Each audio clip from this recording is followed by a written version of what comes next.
So I'd like to tell you a story. It happened when the Roman Empire was in existence and was ruled by the emperor, who was kind of like a king. He did so from Rome. And as was his custom, he liked to dress up not like the emperor, but just as some common peasant who no one would notice. And you could do that back in those days because there's no Facebook or Twitter and television, or no one knew what everyone looked like, even the emperor. So he dressed up just like your average everyday guy. And he would wander around and see what people were doing, what they were talking about. One day, one Friday afternoon, he found himself in the Jewish section of Rome. As he walked around, he smelled wonderful things and heard laughter and happiness. And he wondered what was going on. And he peeked into the window of one house, and what he saw really brightened his eyes and warmed his heart. And what he smelled, made him feel better. Because he smelled the smells of the family preparing Shabbat dinner. And he was hungry. He hadn't eaten all day. He'd been wandering around. He thought, I must go home and eat. But I wish I could eat what was there, because that smells incredible. And just as he thought that, a little girl in the house said, "Hey, Mommy, Daddy, there's someone outside and he doesn't have a place to go for Shabbat. Let's invite him in." And much to the emperor's surprise, the family invited him. They didn't know him, but they welcomed him in, and they didn't look that they had a lot of wealth or a lot of money or things, but they still wanted to invite this guest in because, as they said, they didn't want him to be alone on Shabbat. So he sat down and he looked at the table and he saw the beautiful chicken that was there and the challah and the side dishes, and it all looked so good and smelled so good. And he sat down and he ate, and it was fantastic. It was the best meal he had ever eaten. And this was the emperor we were talking about. The emperor who could have any food he wanted in the whole world. All the most exotic spices prepared by the most talented chefs. And yet here in this simple little home on Friday night, he tasted the best food he had ever tasted. He said to the family, "I need to tell you something." And he revealed his secret. He said, "I am not a peasant. I am the emperor." And they were shocked and honored.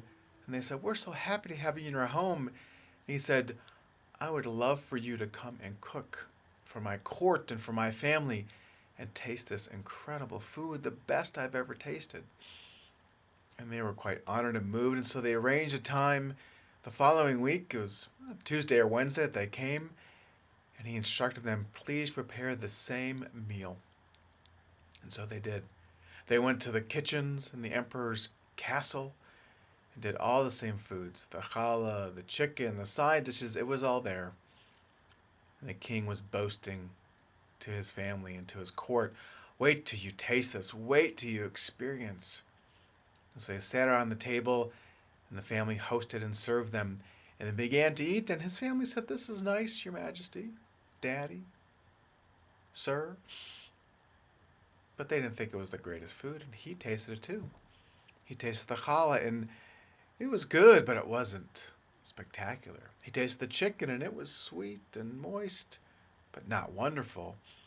And every dish was the same. He began to feel embarrassed. He began to be angry. And so he called the family into his private chambers, and his face was red, and he was about to get so angry. He said, "What have you done? You have made me a fool. You have tricked me. This meal was fine, but it wasn't spectacular. You left something out. There must have been a flavor or a spice or an herb." And the family said, we prepared it just like we normally do. All the same stuff. The kitchen was different, but the ingredients were the same. The measurements were the same. I didn't know what to do." And then the same little girl who invited him in the first time, was listening to the conversation, saw how mad the emperor was, saw her family trying to figure it out, and she said, "I know what it is. I know it's different." And they all looked at her. She said, "Today is Tuesday. It's just an every day of the week. Nothing special." the meal we had with the emperor the first time, that was Shabbat. It must have been the spice of Shabbat that made it so special, made it taste so wonderful, made it the best tasting food that you ever had. And her family thought about that and said, that is it. And the emperor said, Shabbat spice? What is a Shabbat spice?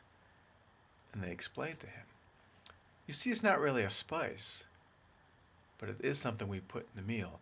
Because that meal was one that we as a family sat down to say, this is our sacred time. This is our precious time when we would stop our work and stop thinking about everything else and think about each other and think about ourselves and rest and conserve and preserve the most precious things we have, which are each other and ourselves. The emperor nodded his head, and he understood and appreciated how special and unique that Shabbat spice was.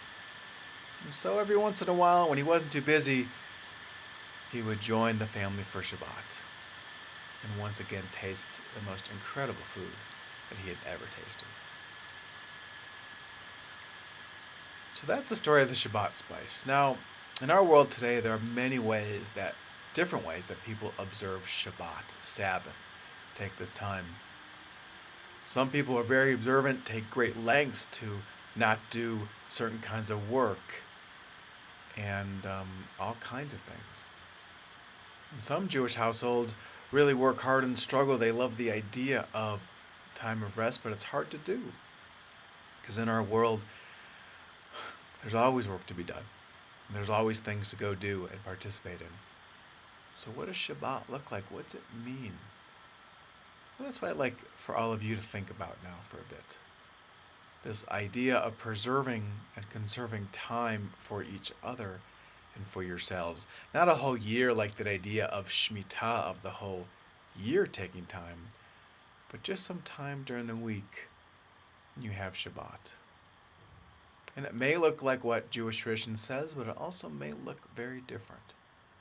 But I want you to go ahead and do some of the activities that follow and think about and talk about this idea of Shabbat, of conserving, of preserving your sacred time for yourselves and for each other. Good luck and have fun.